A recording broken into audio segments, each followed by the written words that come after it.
Hi friends, here we go again. All right, let's get started on some wit and wisdom.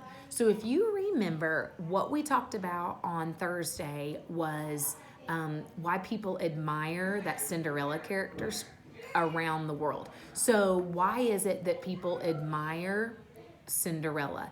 And we talked about some of the traits that Cinderella has that we all really look up to. She's kind, she's hardworking, she's forgiving.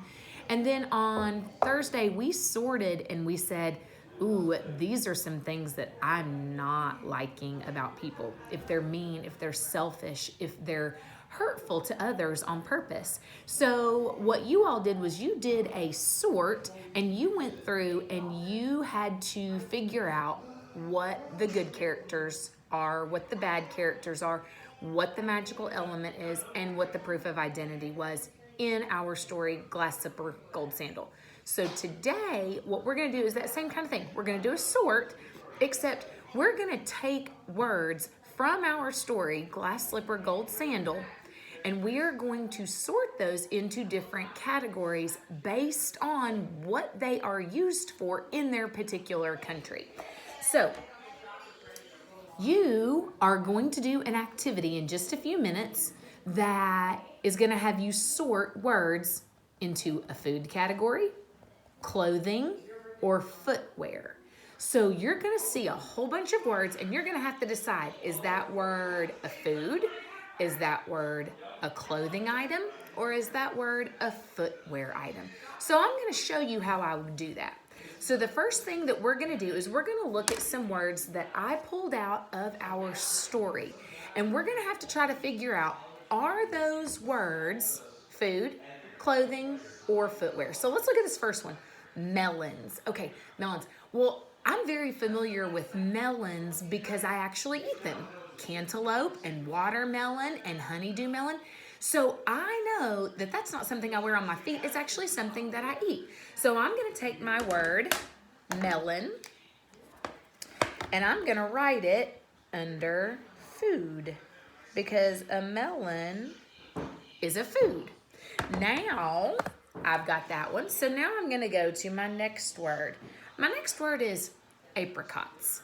Okay, I'm not as familiar with apricots, but I do remember in the story they served delicious fruits such as apricots at the dance or at the ball. Okay, so I'm thinking apricots must be a type of food, and it actually is. It's a type of fruit. So I'm going to take my word apricot and I'm going to write it under food again.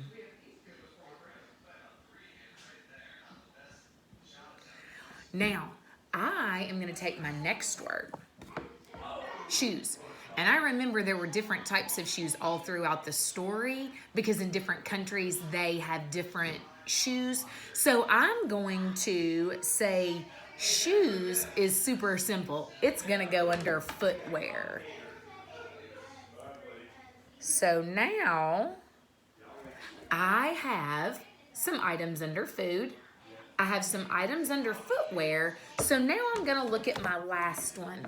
My last one is a cloak. This one's hard because I don't know what a cloak is.